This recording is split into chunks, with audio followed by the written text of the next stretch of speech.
Bonjour à tous, je vous remercie d'être encore très nombreux ce soir pour le 5e épisode de notre webinaire Un métier d'exception.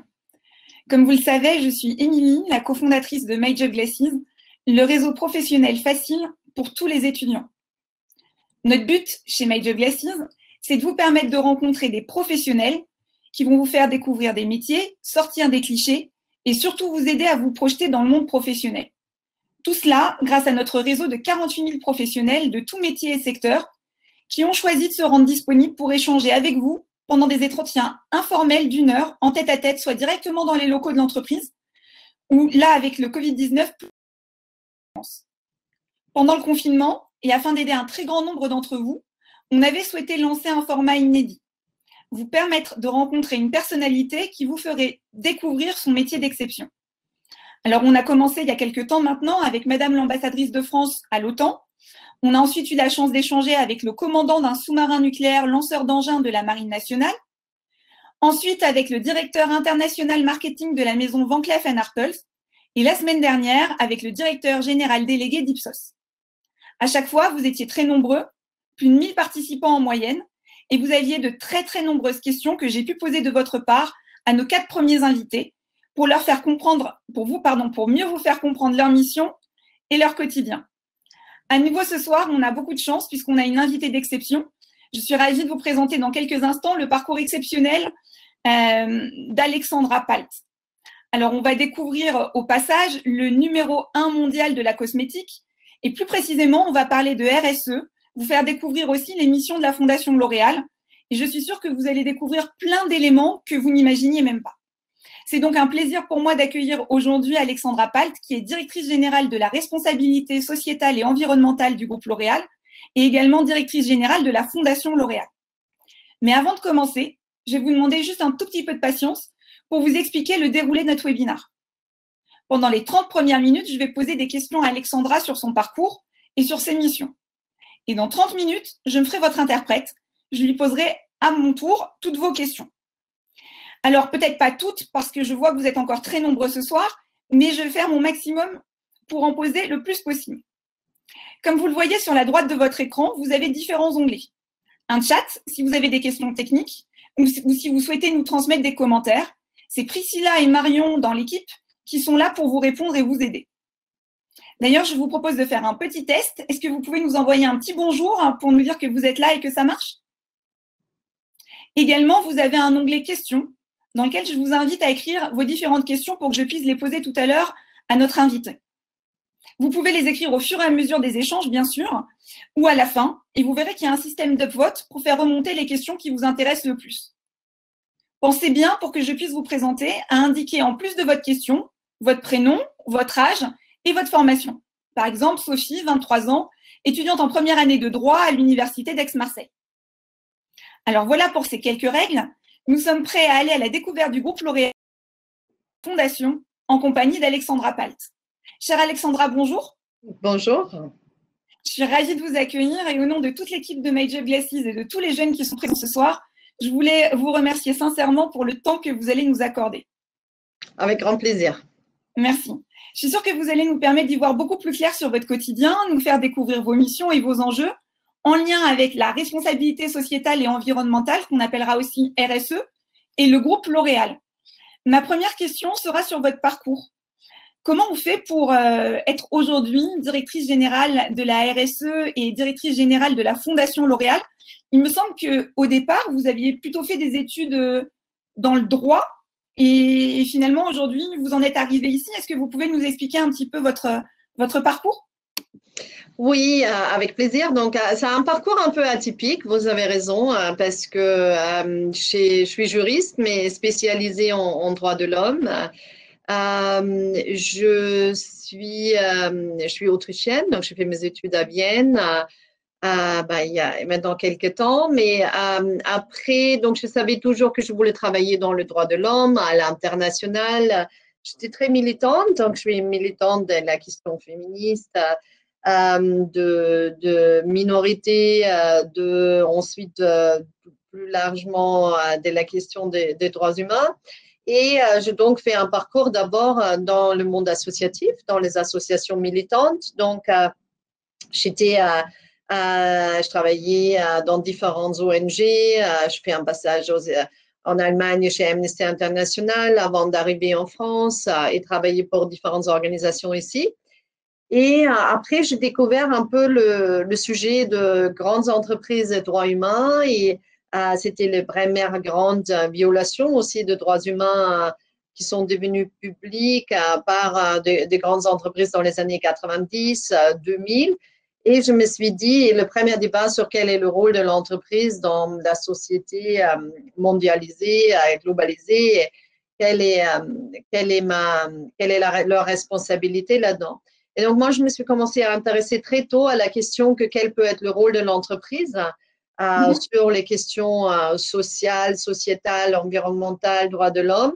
Et j'ai donc travaillé encore pour une association mais qui était une association d'entreprises engagée, donc, qui les accompagnait, les prises en compte d'enjeux sociétaux. Donc, c'était beaucoup la diversité, la lutte contre les discriminations, le droit de femmes, à contribuer à l'emploi dans les quartiers défavorisés, à mécénat de compétences, donc plein de sujets différents. Donc ça, c'était une très belle période entre 2003 et 2006 où je suis donc arrivée en France et il y avait une vraie effervescence autour des questions. C'était un peu plus apaisé que maintenant. Donc, et ensuite, je suis allée donc à la HALT, à la Haute Autorité de lutte contre les discriminations et pour l'égalité. C'était une autorité publique où j'étais directrice de la promotion de l'égalité. C'était une logique pareille. Là, je travaillais pas juste avec les entreprises, mais aussi avec des acteurs du logement, avec différentes parties de la société pour faire avancer la question de droits humains. Et ensuite, j'ai quitté la HALT en 2008. Après, j'ai été quelques années, je fais de consultant et je commençais à m'intéresser aux questions de l'environnement et de conduite de changement et développement durable. Et ensuite, en 2012, donc, je suis arrivée chez L'Oréal où je suis encore aujourd'hui. En effet. Et donc, du coup, si on voit en effet un fil conducteur tout au long de votre parcours sur les droits humains, etc. Si on rentre un petit peu plus dans le détail de ce que vous faites aujourd'hui chez L'Oréal, est-ce que vous pourriez peut-être nous décrire vos principales missions? Et puis surtout, vous avez deux responsabilités, c'est-à-dire d'un côté, vous êtes la directrice générale en charge de toute la responsabilité sociétale et environnementale pour le groupe. Mais il y a également aussi la Fondation L'Oréal. Est-ce que vous pouvez nous parler des deux et peut-être expliquer aux jeunes qui sont là ce soir quelles sont les missions de la Fondation L'Oréal aussi? Oui, peut-être plus, c'est plus facile si je dis quelle est la conception de la responsabilité d'une entreprise aujourd'hui. Donc moi, en effet, je m'occupe de l'ensemble des questions de responsabilité d'entreprise.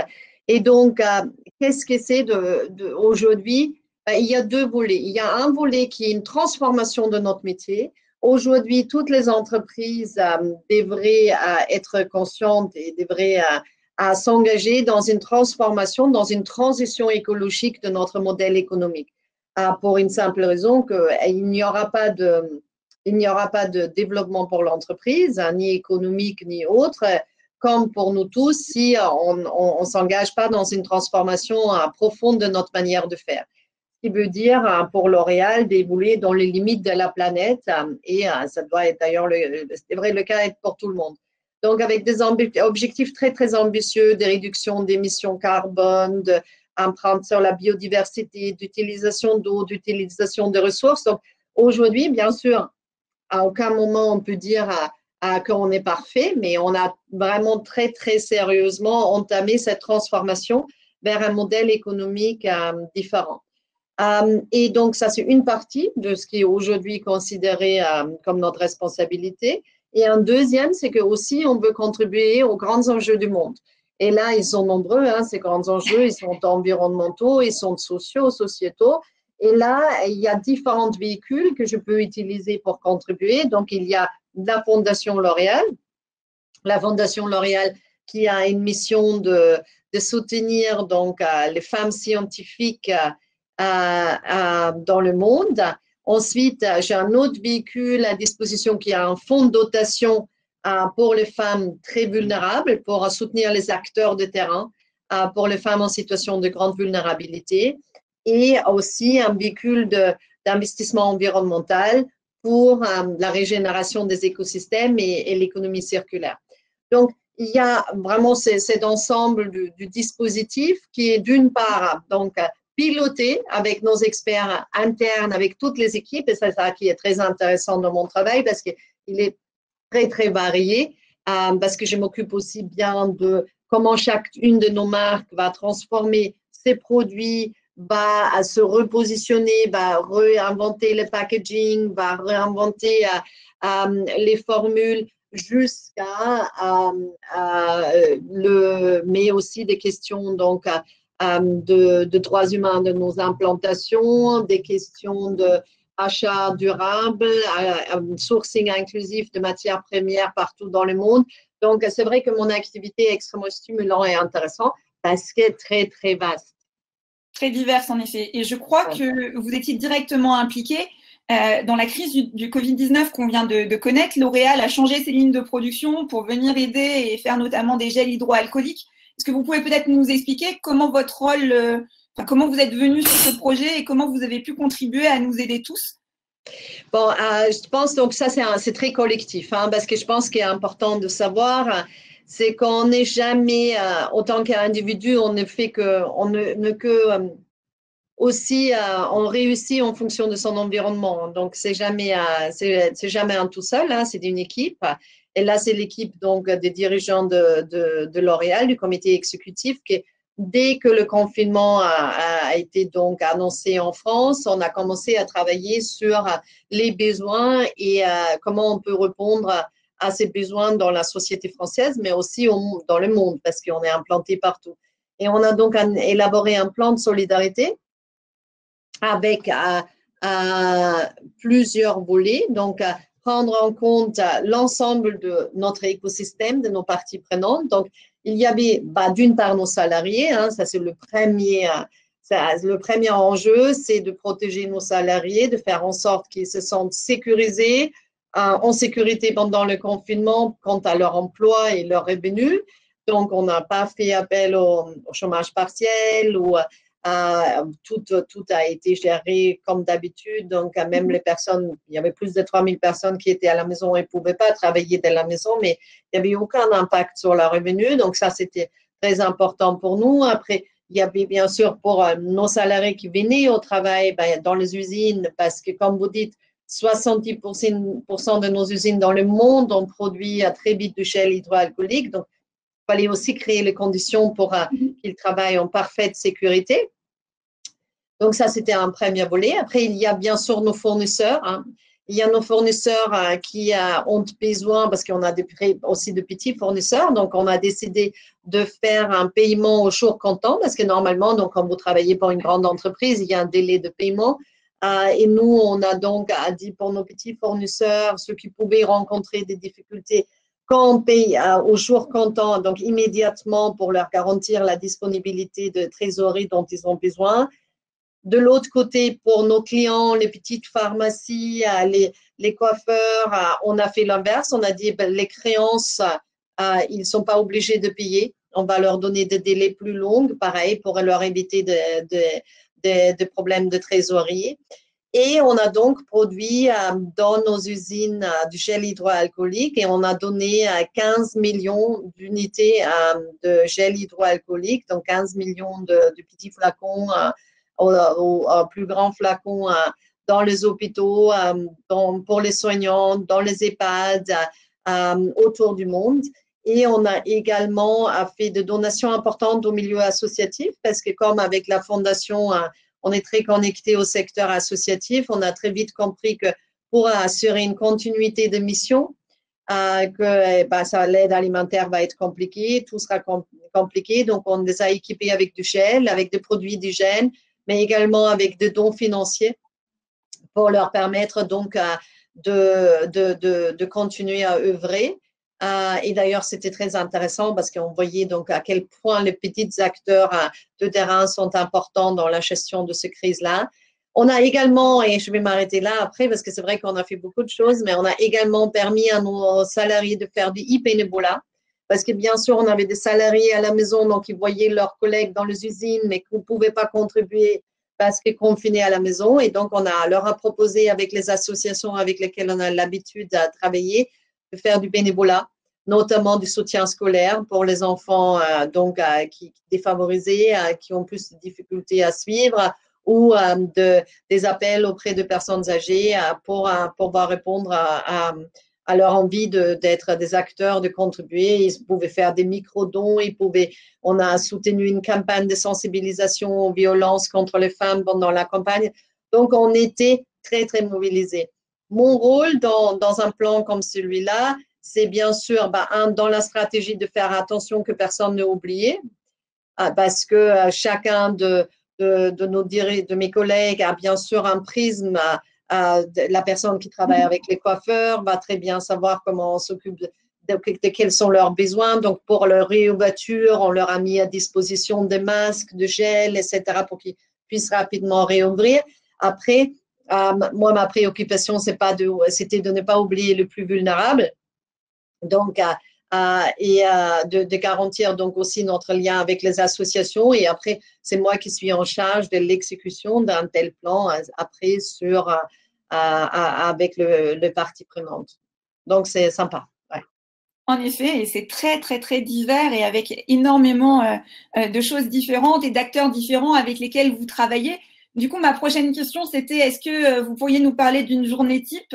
Mais j'ai l'impression en fait qu'il n'y a pas de journée type dans votre métier, Alexandra.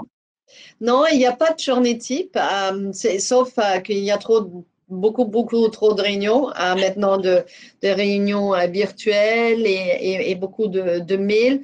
Mais il n'y a pas une journée type et c'est ça qui est absolument passionnant et intéressant. Donc, c'est vrai, aujourd'hui, j'ai commencé avec une réunion d'équipe. Après, j'ai rencontré une philosophe très engagée qui veut monter une chaire avec un programme spécifique. Après, je suis enchaînée avec des réunions avec nos marques qui posent des questions sur comment faire un produit plus durable, quels sont les leviers. Après, maintenant, je discute avec vous. Avant, j'étais en ligne avec le Mexique. Donc, c'est vrai que c'est extrêmement varié. Et ce qui est très intéressant dans mon rôle, et c'est vrai que c'est ce qui, moi, me plaît le plus, c'est que j'ai la capacité à interagir avec des acteurs de nature très différente parce que je travaille beaucoup avec les associations. Je travaille beaucoup aussi avec des représentants d'institutions,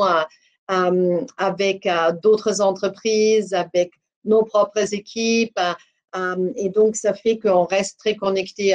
Moi, je reste très connecté, je pense, au terrain de là où je viens, le militantisme, tout en ayant une influence au plus haut niveau. C'est super.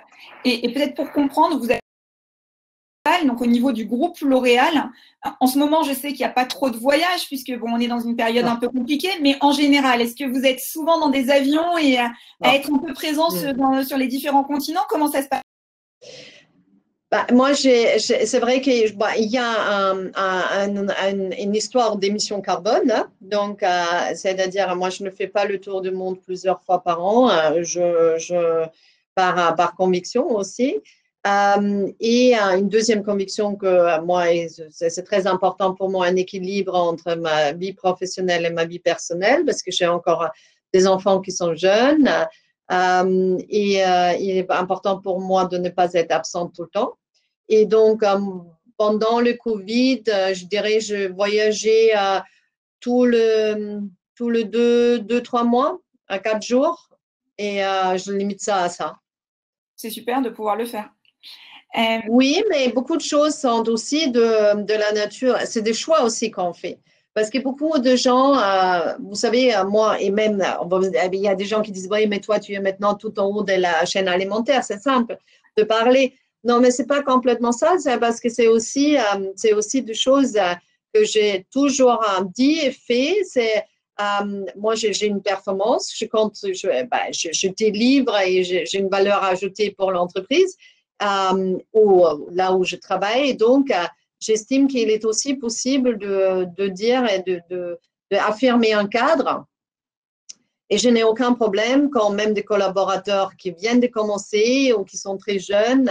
C'est pas la question de la présence, c'est pas la question des heures, c'est une question de qualité de travail, bien sûr, on veut voir de l'engagement, de l'investissement, de que quelqu'un a vraiment envie, croit en son métier, croit à sa mission et envie de contribuer. Mais on peut faire ça dans le respect de la vie de chacun et chacune, je pense. Non, vous avez entièrement raison et c'est un beau message passé aux jeunes pour leur dire en fait que c'est aussi à nous de décider ce qu'on peut faire et de mettre un cadre. Donc, merci pour ce conseil.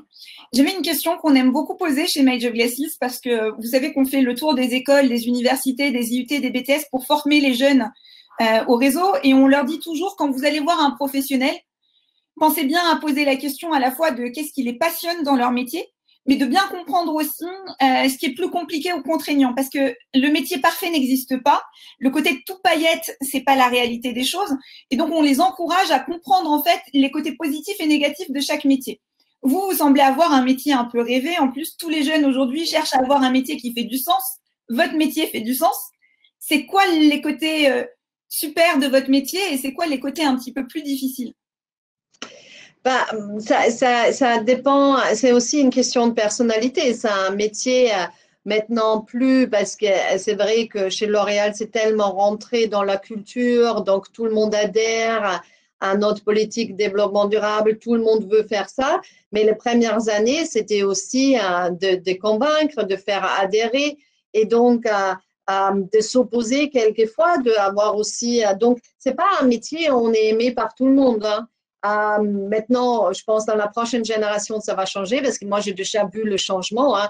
Il y a 20 ans,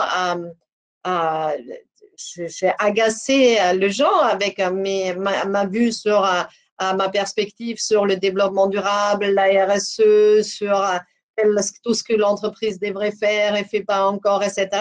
Aujourd'hui, tout le monde adhère un peu à ça, mais il y a 20 ans, on n'en était pas du tout là. Et donc, une qualité dans ma carrière pour moi nécessaire, c'était que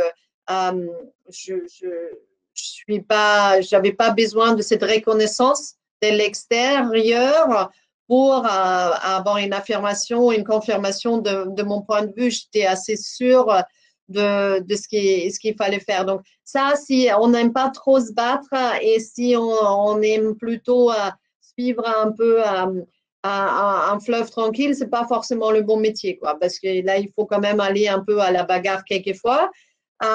Et après, bien sûr, ce qui est aujourd'hui un peu, même si nous, ici, chez L'Oréal, tout le monde est maintenant convaincu et adhère, on travaille, c'est quand même que l'état du monde est un peu inquiétant et on se dit quelquefois, toute cette énergie, L'Oréal a un mini impact, hein, parce que face au changement climatique, on est tous petits. Oui. Et donc, on a besoin d'énormément de gens qui se positionnent, et entreprises qui se positionnent comme nous sur le changement climatique. On ne veut pas être seul, quoi. On veut être nombreux. Non, c'est pas une compétition.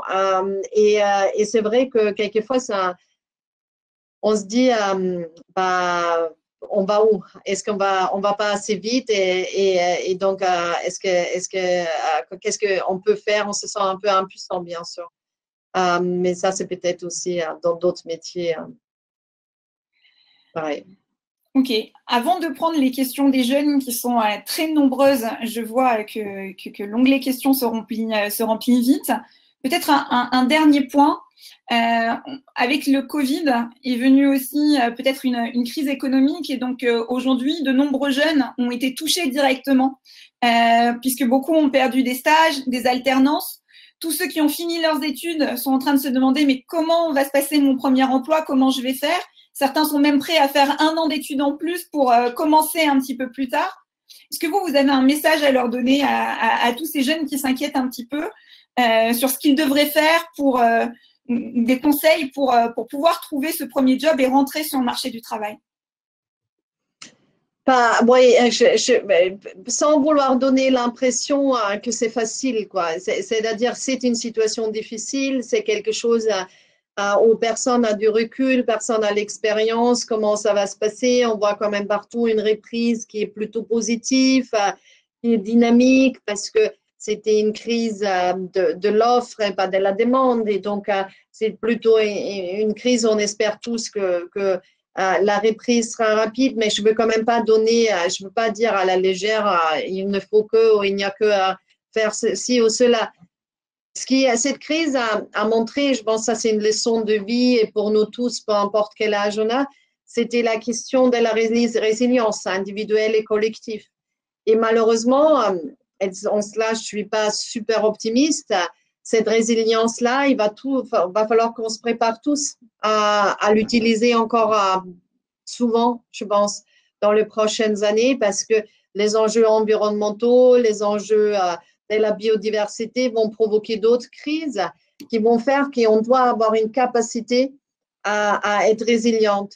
Ce qui veut dire plusieurs choses, c'est-à-dire on doit gérer, on doit être bien ancré pour répondre à ces difficultés-là et ne pas laisser affoler et essayer de s'adapter à faire avec. Et deuxièmement, c'est la persévérance. Il n'y a pas d'autre moyen pour surmonter ce genre de crise. Et après, bien sûr aussi, pardon, être à l'écoute de nouveaux métiers, de nouveaux besoins, des endroits. Après, moi, j'ai envie de dire, vous savez, moi, quand j'étais jeune et j'ai fait le droit de l'homme, tout le monde m'a dit, ah, mais qu'est-ce que tu vas faire avec ça? Pourquoi tu fais pas avocate de divorce? Tu pourrais gagner beaucoup plus d'argent. Les droits humains, ça va rien rapporter. Tu seras toute ta vie dans des… Mais bon, aujourd'hui, je suis quand même au comité exécutif de L'Oréal. J'ai toujours cru, j'ai toujours eu cette intuition en moi que c'est exactement ça qu'il fallait faire, que je suive cette voie. Et il y a une sociologue très connue, Eva Lewis, qui a écrit à la fin de l'amour et qui a écrit, elle était interrogée sur sa carrière, elle a dit, c'est un peu comme c'est son sujet de travail, c'est l'amour en tant que sociologue, et elle dit, c'est comme un peu une carrière, c'est un peu comme une histoire d'amour, c'est le hasard absolu et le destin complètement écrit. Et donc, c'est à l'interface de ces deux-là, et c'est vrai un peu ça, donc il faut aussi suivre son intuition, ne pas se laisser décourager, même si je reconnais que la situation est bien sûr très complexe en ce moment. Parfait. Merci beaucoup, Alexandra, pour cette première partie. Je vois qu'il y a de très nombreuses questions, donc je vous propose d'aller prendre quelques questions de nos jeunes. La première, peut-être, c'est Aurélien, qui est étudiant en école de commerce, qui nous dit quels sont les sujets ou les connaissances à maîtriser pour intégrer un département RSE. Il y a deux voies d'intégrer un département RSE. Soit vous avez une formation liée directement au métier du développement durable, donc expert en biodiversité, ingénieur dans un domaine environnemental. Il y a cette expertise technique. Ça, c'est un des métiers. Et après, il y a bien sûr aussi des généralistes. Donc, ce sont des gens qui viennent du business, du marketing, de la communication, de la finance. Finance verte, c'est également un enjeu important. Donc, il y a beaucoup, beaucoup de voies. Ce que moi, personnellement, j'aime bien voir, c'est l'engagement aussi. C'est-à-dire, c'est clair que moi, dans mon équipe, je pense j'ai quelques militants qui sont donc venus d'associations, de structures, d'ONG très, très militantes pour justement enrichir. Et c'est quelque chose que dans mon équipe, tout le monde a un peu en commun, qui est cette volonté de transformer le monde. Donc, il y a aussi un peu un état d'esprit. Mais il y a soit l'expertise technique, soit un généraliste qui sait conduire ou contribuer à la conduite du changement. Donc, les deux types de formations sont possibles. Et après, ce qui va faire la différence, c'est l'engagement que va avoir le jeune aussi. Donc, s'il travaille s'il a été bénévole dans des associations, s'il est engagé sur un sujet, c'est quelque chose que vous allez privilégier aussi dans votre choix. On privilégie, il y a plein d'éléments, mais on sent l'engagement, on sent le talent, il y a donc un potentiel, il y a de l'expertise, la compétence, mais c'est clair que c'est plusieurs choses qui font et c'est pas une seule formation qui va mener au métier de développement durable. Après, moi, quand il y a beaucoup de jeunes qui m'appellent et qui me disent je veux faire du développement durable, qu'est-ce qu'il faut faire? Si vous avez une formation technique, moi, les formations RSE, je ne trouve pas qu'à l'heure actuelle, ils apportent énormément pour des entreprises comme nous. Moi, je cherche des experts qui connaissent vraiment bien le sujet environnementaux ou je cherche des gens qui ont une expérience ou une compétence dans autre chose. Ça peut être vraiment des écoles de commerce, des gens qui ont des profils plus classiques, mais cet engagement-là, parce que pour changer le monde, on n'a pas juste besoin donc de gens qui connaissent comment on fait du reporting RSE, etc. C'est pas ça. On a besoin d'une multitude d'experts. Parfait. Et donc, du coup, il y a Estefania qui nous dit qu'elle est étudiante en master en coopération internationale à la Sorbonne et en achats internationaux et innovants à Kedge Business School. Et elle nous dit, est-ce que vous prenez aussi des jeunes, très jeunes en alternance, aussi dans des postes en relation avec la RSE alors qu'ils n'ont pas encore vraiment l'expérience en entreprise? Est-ce que dans ça vos nous est déjà arrivé, des alternants ou des stagiaires? Ça nous est déjà arrivé. Ça, c'est pas, on n'est pas, comme notre parti pris, c'est de dire toute l'entreprise se transforme, beaucoup de responsabilités sont dans les équipes opérationnelles, hein, chez les patrons de marque, chez les marketeurs, etc. Mais dans mon équipe, j'ai déjà eu des apprentis, même si j'ai de petites équipes, et ailleurs aussi, ouais. Parfait. Il y a Aude qui a 24 ans en bachelor à l'École internationale de marketing du luxe et en master ressources humaines, qui demande en fait qui sont les personnes qui vous entourent, de combien de personnes se compose votre équipe et quel est leur rôle pour vous aider au quotidien? Alors, moi, j'ai une trentaine de personnes directement rattachées. Il y a donc de gens très divers, hein, donc d'origine, culture, formation, toutes les, parce que c'est vraiment, et c'est la richesse de mon équipe, je pense, qui est d'ailleurs un peu l'équipe rêvée de beaucoup de jeunes chez nous, parce que c'est des gens très inspirants, très différents, donc il y a toujours beaucoup de départs, beaucoup d'échanges, beaucoup de richesses, qui ont des profils, donc ça va de ingénieur agronome, docteur en pharmacie, jusqu'à des sociologues, quelqu'un qui a fait la communication chez Greenpeace, qui est ma directrice de communication, jusqu'à un militant et quelqu'un qui a fait beaucoup de terrain humanitaire, passant par donc, vraiment des profils très, très différents. Un financier pour tout ce qui sont les questions de finances durables et reporting extra-financier, donc de profils très différents. Et après, en revanche, c'est aussi dans tous les pays et toutes les marques et tous les grands métiers de L'Oréal, la recherche et l'innovation, les opérations. J'ai des personnes qui me rapportent sur fonctionnellement, ça veut dire sur le contenu. Et donc là, je dois avoir une bonne centaine de personnes en plus. Intéressant. Justement, on a un étudiant de première année à Sciences Po Saint-Germain-en-Laye qui nous demande est-ce que vous êtes amené à travailler avec d'autres départements dans l'entreprise? Dans quelle mesure la politique RSE peut parfois rentrer en conflit avec d'autres intérêts de l'entreprise? Et comment se fait l'arbitrage? Bah, écoutez, ça, c'est tout le temps. On ne fait que ça. Hein, donc, on ne travaille que les autres parce que sinon, on est complètement à côté de la plaque. Hein, parce que sinon, on est à côté de l'activité de l'entreprise. Et si on est à côté de l'activité de l'entreprise, on ne fait pas de la transformation. On fait que de l'affichage. Hein. Donc, ça, c'est pas du tout intéressant. Donc, nous, notre métier, c'est être quotidiennement en lien avec les autres. Aujourd'hui, bien sûr, ça peut être quelquefois compliqué, mais ce qui est beaucoup plus facile que les premières années où vous avez raison, je pouvais avoir un objectif et ça pouvait rentrer en confrontation avec un autre enjeu d'entreprise. Maintenant, on est tous alignés sur là où on veut aller. Donc, tout le monde, par exemple, veut aller on veut être en 2030, on sera 100% de nos plastiques seront soit du plastique recyclé, soit du plastique biosourcé. Maintenant, quelquefois, on n'arrive pas encore techniquement à le faire. On n'a pas tous les matériaux disponibles. On ne peut pas le faire sur tous les produits, etc. Mais ça embête tout le monde et tout le monde avance dans le même sens. Et c'est en cela que je dis aujourd'hui, mon métier est beaucoup plus plus simple parce que cette vision est complètement partagée et on a moins cette rentrée en confrontation. Après, bien sûr, moi, j'ai toujours envie qu'il y a plus de budget disponible pour soutenir des causes, pour faire des choses. Et donc là, on est maintenant, là, ce sont des choses sur lesquelles je me parle encore un peu.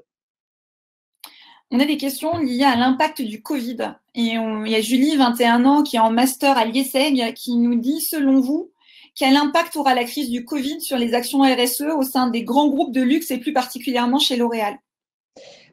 Chez nous, ça a accéléré. On va annoncer donc la semaine prochaine la nouvelle génération de notre transformation, de nos objectifs de transformation, qui seront donc nos objectifs en 2030. Je viens de vous citer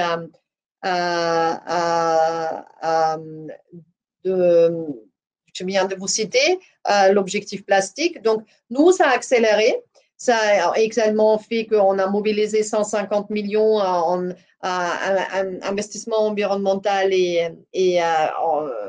donc 100 en environnemental et 50 pour les femmes. Ça a fait le plan Covid.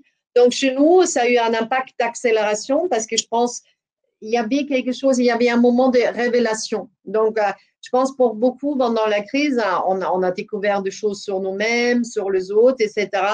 Et c'était un moment de preuve. Et je pense tout ce qu'on a préparé depuis presque 10 ans en changement de comment on voit le rôle de l'entreprise dans la société, comment on conçoit notre responsabilité, c'était un moment de preuve. Et donc, on a fait le plan Covid. Un mois après, on a annoncé 150 millions et maintenant, encore un mois après, on annonce les objectifs de notre transformation 2030. Donc, pour moi, c'était un moment où j'ai pu voir à quel point L'Oréal est engagé et est engagé dans cette transformation. Après, je ne vais pas vous mentir, il y a aussi des entreprises, il y a d'autres qui sont comme nous, je pense. Et il y en a d'autres qui malheureusement pensent que maintenant le changement climatique, ça va attendre l'année prochaine, mais ils ont bien tort, bien sûr, parce que le changement climatique, ça n'intéresse pas beaucoup à leurs opinions. C'est justement une des questions qu'on a aussi et qui revient par beaucoup d'étudiants. Alors, c'est posé un petit peu différemment, je vais essayer de résumer. Mais on nous dit comment on s'assure quand on est un grand groupe finalement qu'on mène une vraie politique de RSE et qu'on n'est pas juste là pour faire du greenwashing ou pour s'assurer que c'est joli pour son image de marque, mais derrière, il n'y a rien. Ça, c'est votre rôle à vous et justement, comment vous vous en assurez? Oui, donc il y a quelques règles de base. Après, c'est bien sûr beaucoup plus compliqué que ça. Mais la première règle de base, c'est que la politique de RSE doit concerner les services et produits qu'on vend. Si vous voyez dans une politique diversité d'une entreprise pour laquelle vous vous intéressez que la politique développement durable parle de choses qui sont un peu à la périphérie de l'entreprise, là déjà on sait que c'est pas sérieux. Aujourd'hui, il faut qu'on parle du cœur de métier, c'est-à-dire pour nous, c'est le produit de beauté. Et donc, qu'est-ce qu'on va faire pour que demain, les produits de beauté seront fabriqués différemment, sont distribués différemment, sont vendus différemment, les ingrédients sourcés différemment, que le packaging fait différemment. Donc, ça doit vraiment être au cœur de l'entreprise. Et après, c'est très simple. Hein? C'est comme en financier, comme sont les objectifs financiers. Il y a des indicateurs et chaque année, on a une transparence. On se fixe des objectifs et chaque année, on reporte dans la transparence sur qu'est-ce qu'on a atteint ou pas et où est-ce qu'on en est. Parfait. On nous dit aussi à ces gens qui est étudiant de 23 ans en M2 RSE à Montpellier Business School, qui nous dit que l'ONU a fixé des objectifs de développement avec un agenda 2030. Est-ce que vous, c'est quelque chose que vous regardez et comment vous vous situez par rapport à ça? Oui, bien sûr. On fait chaque année aussi, vous pouvez voir dans notre rapport développement durable, qu'on a sur les objectifs, donc c'est le ODD, et sur ces objectifs auxquels on contribue, je pense, on contribue sur 17 objectifs de développement durable de l'ONU et on fait donc on met en miroir nos engagements avec ces engagements demandés à ces objectifs de développement durable par l'ONU pour rendre compte aussi avec cette grille de lecture-là. Ouais. On a un étudiant de Sciences Po qui nous dit que vous avez parlé tout à l'heure des relations que vous aviez avec le secteur associatif. Est-ce que vous pouvez nous expliquer de quel type d'association il s'agit, quels sont les liens que vous avez et aussi les motivations peut-être pour vos collaborateurs et les collaborateurs de ces associations de travailler ensemble? Oui, ça c'est. Donc, il y a différentes volets. Donc, c'est vrai, c'est quelque chose qu'on fait beaucoup. Donc, il y a tellement de partenaires et tellement d'associations. Donc, une première nature est les associations de terrain, hein, l'ancrage territorial très proche de nos usines, centres de distribution. Donc, les acteurs vraiment de là où nous sommes implantés. Donc, ça peut être des associations qui aident les jeunes à Clichy ou à Aulnay. En Inde, c'est une association qui aide les enfants réfugiés, qui scolarise les enfants réfugiés. À Sao Paulo, dans la favela de Sao Paulo, on a créé un programme pour faire venir le jeune, pour le former comme opérateur industriel. Donc, ça, c'est une nature de programme. Après, on a une autre qui est autour de tout notre programme de développement durable. Par exemple, pour nos projets de sourcing durable, quand on source des ingrédients naturels au Burkina Faso, au Maroc, en Madagascar, on travaille toujours avec une ONG locale pour être sûr que les bénéfices et les méthodes d'agriculture soient durables et que le bénéfice revienne aux producteurs et permette de créer des coopératifs, d'améliorer le revenu, etc. Et ensuite, on a, donc ça c'est autour de nos programmes environnementaux. Ensuite, on a les relations autour de l'engagement citoyen de nos collaborateurs. On permet à nos collaborateurs de s'engager. Donc, on a une journée par an où les collaborateurs, tout le monde en France, va aider des associations. Donc, ça s'appelle le Citizen Day. Et en fait, c'est pas toute l'année, mais c'est une fois par an. Et là, en revanche, c'est 40 ou 50 personnes qui viennent et qui rénovent un local ou qui font une grande action, une grande journée pour le bénévole ou pour le bénéficiaire. Donc, c'est quelque chose qui plaît beaucoup et qui est impactant aussi pour le milieu associatif parce que là, certes, c'est une fois par an, mais c'est la masse de gens qui vient et qui peut donc peindre un hôtel entier, un hôpital entier, etc. Et après, on a bien sûr les associations avec lesquelles on travaille tout au long de l'année. Donc, soit pour du mécénat de compétences, soit dans le cadre de la fondation. On travaille donc avec tous les acteurs de la précarité et aussi souvent des hôpitaux pour promouvoir donc les soins de bien-être et beauté pour des populations très fragilisées ou des gens en souffrance. Et après, on a bien sûr toutes les associations féministes avec lesquelles on travaille sur nos programmes pour favoriser, pour promouvoir l'égalité entre les femmes et les hommes. Et on a un dernier volet de relation avec les associations que les dialogues, c'est-à-dire chaque fois qu'on met en place une nouvelle stratégie, un nouveau programme, de nouveaux projets, on interroge les acteurs de terrain, on interroge les associations, avec leur expertise et leur point de vue, sur quoi ils veulent nous challenger, où est-ce qu'on pourrait faire mieux, différemment et qu'est-ce qu'ils proposent.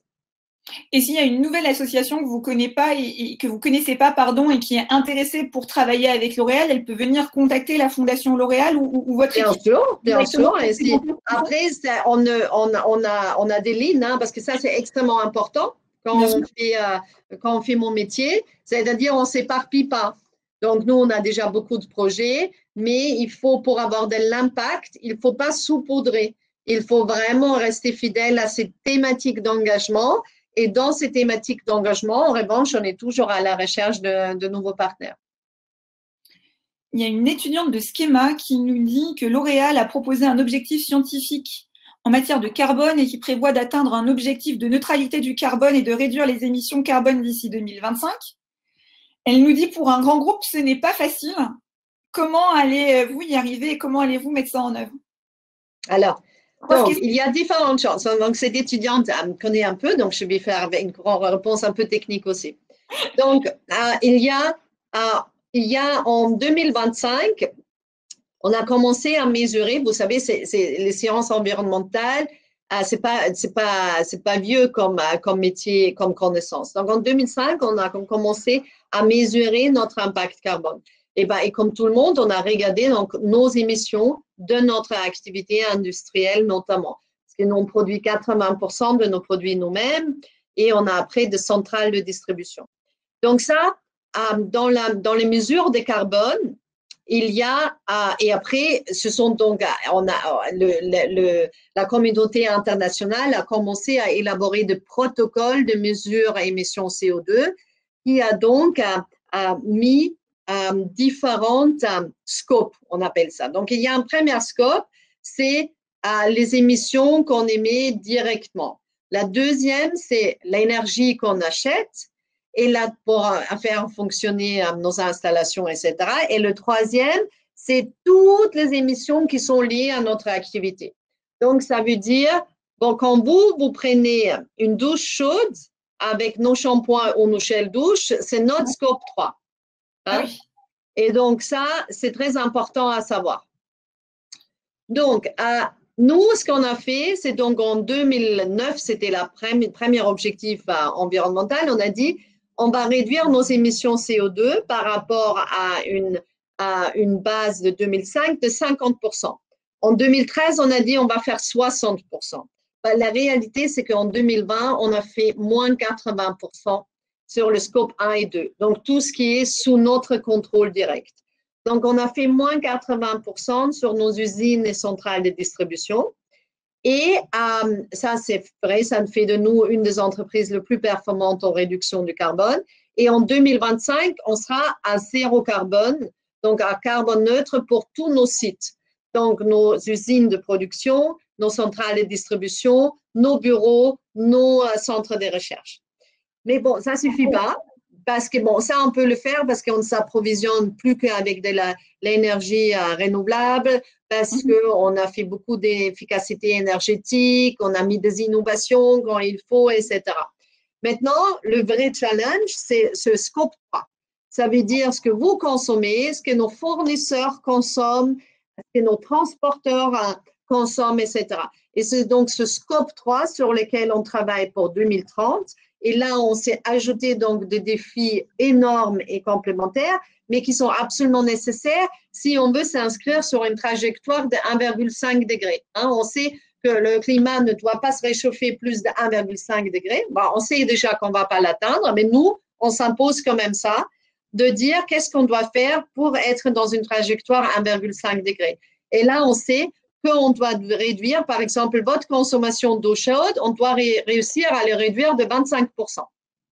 Donc, quand vous prenez une douche chaude, plus de bain, hein, parce que ça, c'est vraiment pas bon pour le développement durable, mais de l'eau chaude, 1 degré moins chaud, ça change déjà complètement les émissions CO2. Au lieu, le temps d'une douche est en moyenne 8 minutes, pour passer sur 5 minutes change complètement la donne.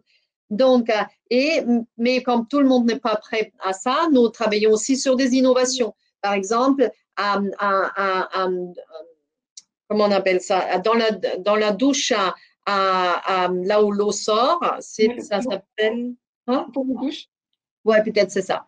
Donc, et là, on travaille pour les coiffeurs sur un système qui fait que les gouttes sont séparées, ils s'interchoquent, et donc ça fait une nouvelle efficacité, une nouvelle expérience qui est très agréable et consomme 80% d'eau chaude en moins. Et donc ça, comme ça, on essaie aussi de trouver donc des innovations qui permettent de répondre aux enjeux environnementaux, mais également, bien sûr, à une expérience améliorée, parce que les gens ne changeront de comportement que si l'expérience est meilleure que celle d'avant. Super. On a Lisa, qui est étudiante en licence de droit à l'université de Rennes 1, qui demande si votre côté juriste s'exprime dans votre métier de directrice générale de la RSE, et si oui, comment? Oui, mon côté juriste, je pense, s'exprime parce que même si j'ai un côté très, très intuitif que je cultive et je conseille à tout le monde de cultiver, j'ai quand même beaucoup, beaucoup de structure. Et donc, je suis très analytique et très conceptuelle. Et dans le métier du social, c'est un vrai, vrai avantage et dans l'entreprise, parce que du coup, ça rend ces métiers sérieux, ça leur donne un assise différent et ça fait que on va pas voir le grand patron avec de bonnes intentions, mais avec un projet bien construit de A à Z. Donc, moi, je trouve que mes études de droit m'ont permis de vraiment très, très bien structurer ma pensée, je pense. Et je trouve que c'est un énorme avantage pour mon métier et pour tous les métiers, certainement. Super.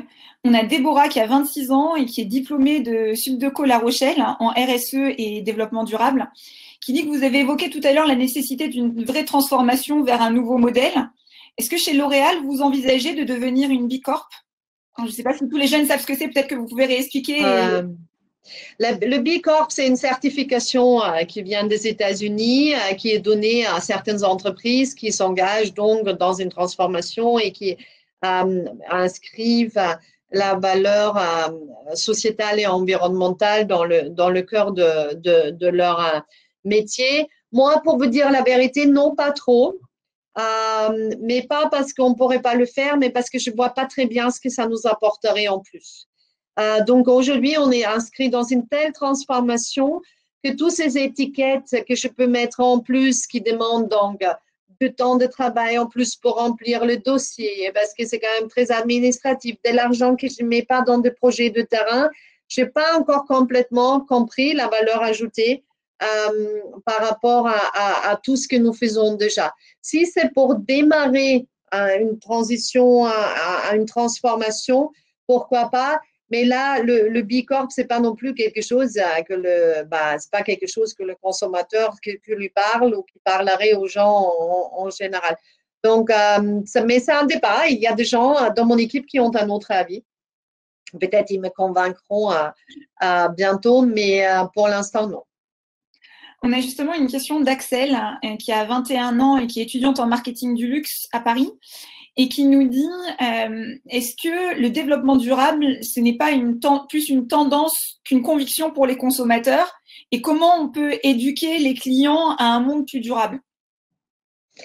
Ça, c'est compliqué. Je ne pense pas que ce soit une tendance. Ou comme si on appelle tendance, c'est une tendance de fond.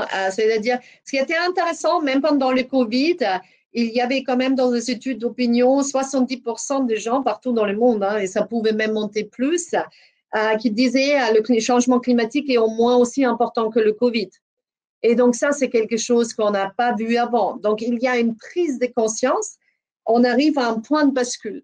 Quand on veut conduire du changement dans le monde et dans une société, il faut à un moment un point de bascule. Et comment on arrive à un point de bascule, c'est quand il y a suffisamment de monde, quand on arrive que ça devient un peu, il y a quelque chose qui fait qu'on bascule de l'autre côté. Et ça, on le voit très clairement sur le changement climatique, ça c'est arrivé. Sur le changement climatique, tout le monde a compris que c'est sérieux, presque tout le monde, il y a quelques exceptions, malheureusement, de gens qui ont du pouvoir, mais en général, tous les gens qui ont compris que quand une hypothèse scientifique est défendue par 99,6% de scientifiques, ça veut dire que cette hypothèse scientifique a une très, très forte probabilité de se réaliser. Et donc, il y a quand même beaucoup, beaucoup de gens qui ont compris ça maintenant. Et donc, je pense que c'est quelque chose de fond. Ce qui est difficile pour les gens, c'est de traduire ça en comportement d'achat ou de consommation. Parce que surtout quand on est des consommateurs de luxe, c'est très difficile de trouver du luxe durable, de trouver donc des projets où on peut consommer sans mauvaise conscience. En revanche, on sent une très, très forte appétence pour ça. C'est-à-dire que les gens veulent, et ça c'est intéressant parce que nous, on travaille là sur un système d'affichage environnemental et social. Donc, quand vous achetez un produit de cosmétique, de savoir quelle est mon empreinte environnementale et sociale de ce produit. Et autant que dans la grande consommation, les gens sont prêts à accepter qu'on est dans une démarche de progrès, que quelquefois il y a des produits qui n'ont pas encore une empreinte parfaite, etc. Dans le luxe, les consommateurs et consommatrices disent ça pas une bonne empreinte, mais moi, vous êtes une marque de luxe, vous me faites payer, vous vous occupez pas de ça, c'est inadmissible. Et donc là, on voit très clairement que le consommateur luxe attend des marques qui s'occupent et qui font leur travail. Ils estiment que c'est de la responsabilité des marques. Et ça va devenir un enjeu pour les marques énormes. Et donc, c'est comme ça que le consommateur luxe va entraîner les marques de luxe à changer. On a Tiffaine, qui est stagiaire trade marketing chez Armani et qui est étudiante à l'ESSEC Business School en M1, qui nous demande si pensez-vous qu'être une femme a impacté votre carrière? Si oui, comment? Et sinon, comment? Ah bah si, ça impacte tout. On peut pas, c'est-à-dire, il faut pas se raconter que le genre qu'on a ou l'origine qu'on a n'impacte pas notre vie. Donc c'est un mythe. Bien sûr, ça a impacté. Donc souvent c'était plus dur. Hein. Moi, je trouve ça très pénible et je trouve ça encore aujourd'hui pénible. Mais sauf que maintenant les gens n'osent plus. Et ça, c'est très agréable. Mais moi, les blagues, les trucs à moitié drôles, les réflexions, mais aussi la démonstration de pouvoir, etc. Bien sûr, ça m'est arrivé tout au long de ma carrière et sauf que souvent, je l'ai pris pour moi et je me suis dit, je suis pas assez compétente, je suis pas assez ceci, pas assez cela. Et bien sûr, souvent le reproche quand on est une femme avec une forte personnalité, tu es trop dominante, tu es trop ceci, trop cela. Bon, là, c'est important qu'on comprenne quand même en tant que femme qu'est-ce qui est un levier d'amélioration personnelle et qu'est-ce qui est un problème de l'autre. Hein. Et donc, on lui laisse son problème, on s'occupe de soi-même, bien sûr, toujours dans une démarche de progrès, et on laisse rien passer. On laisse rien passer. Maintenant, ça m'arrive très rarement, mais encore l'autre jour, et c'est arrivé, il y a un collègue que j'adore par ailleurs, mais qui vient me faire un geste qui était complètement inapproprié. Sauf que maintenant, je dis directement, excuse-moi, c'est complètement inapproprié ce que tu fais. Il me dit, ah oui, excuse-moi, tu as complètement raison, j'étais à côté. Mais il ne faut pas hésiter, il ne faut jamais rien laisser passer. Et après, ça a pu être certainement aussi être un avantage à la nomination quand on arrive au pouvoir aujourd'hui. Mais moi, je n'ai aucun problème avec ça parce qu'il faut quand même dire que depuis des centaines d'années, des hommes sont nommés parce qu'ils sont des hommes et des hommes blancs. Et donc, si maintenant je suis nommée parce que je suis une femme, très bien, ça me va parfaitement. La dernière question, c'est quoi selon vous le futur de la RSE chez L'Oréal? Le futur de la RSE, c'est que moi, je vais disparaître parce que en fait, les gens l'ont tellement intégré dans leur métier, dans leur quotidien, dans leur travail, dans leur manière de faire. C'est très clair. En 2030, il n'y a plus de directeur RSE chez L'Oréal. Ça, c'est très clair. Eh bien, écoutez, Alexandra, un énorme merci déjà pour votre franchise, pour les conseils que vous avez donnés. Le temps passe toujours trop vite et ce soir encore, on arrive du coup à la fin de notre heure d'échange. Merci à tous les jeunes qui se sont connectés et aux très nombreuses questions. Je pense que maintenant, vous y voyez beaucoup plus clair sur le rôle d'Alexandra, la RSE au sein du groupe L'Oréal et puis la Fondation L'Oréal. Il y avait plein de questions. Je m'excuse pour toutes les questions que je n'ai pas pu prendre.